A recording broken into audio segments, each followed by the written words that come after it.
Auschwitz Camp, In and Out, by Cassie, Morgan, Audrey, and Abby. The creation of Auschwitz.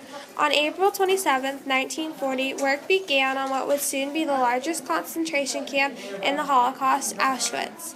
It is located in Auschwitz, Poland. On June 14, 1940, the first prisoners arrived. The camp was a prison, extermination, and slave labor camp all in one. This is the sign that is at the front of Auschwitz, welcoming the Jews, and it was built by the Jews.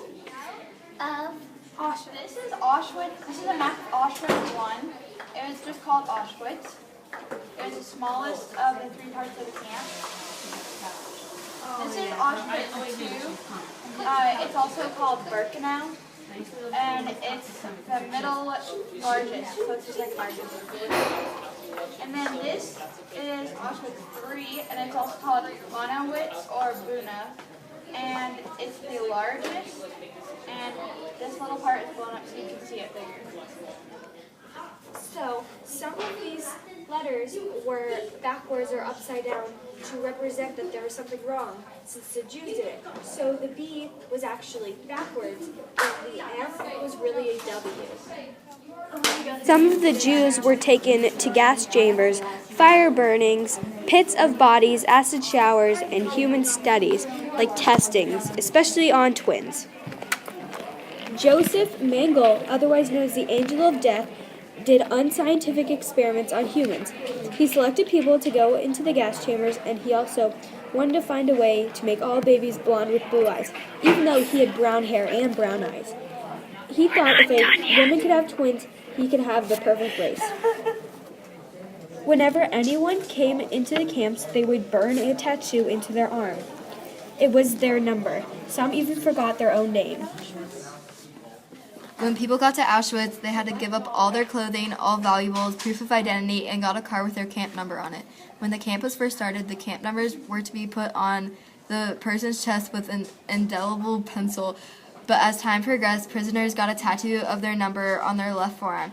They then got all body hair removed and were given striped uniforms.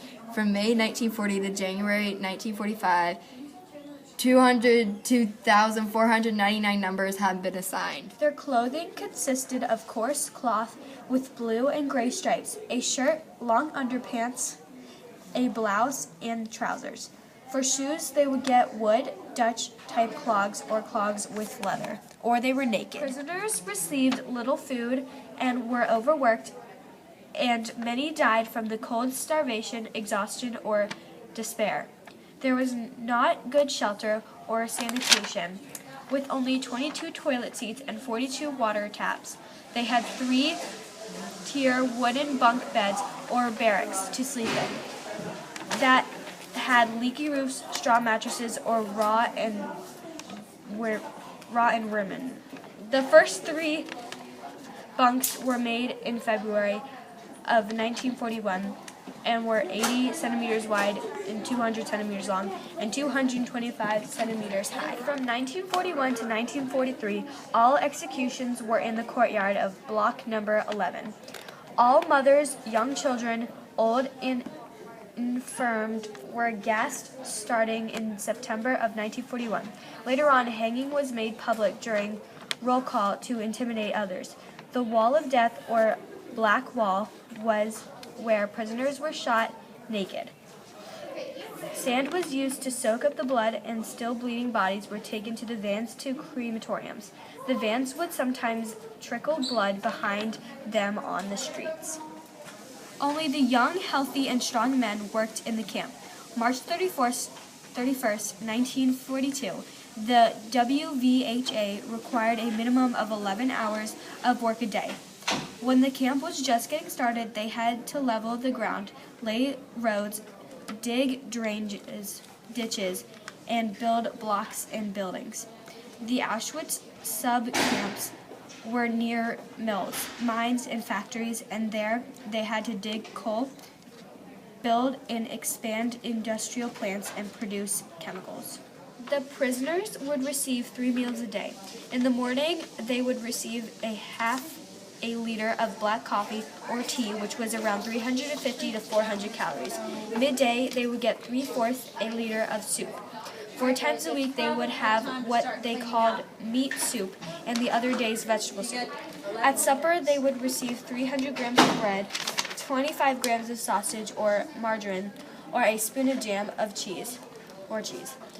This was around 900 to 1,000 calories.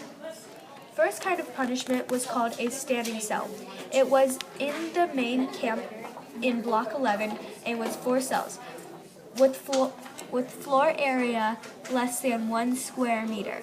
It was completely dark with a 25 square centimeter opening that was to be covered with a metal lid. Another was called a pillar, where they would tie the prisoners' hands behind their back and suspended them and not let their feet touch the ground. The result would be they would lose consciousness or tear an arm tendon, which means they couldn't work, which meant death. At one point, there was a rule that said that an officer could not whip or beat any more than 25 strokes at a time, but this was not followed.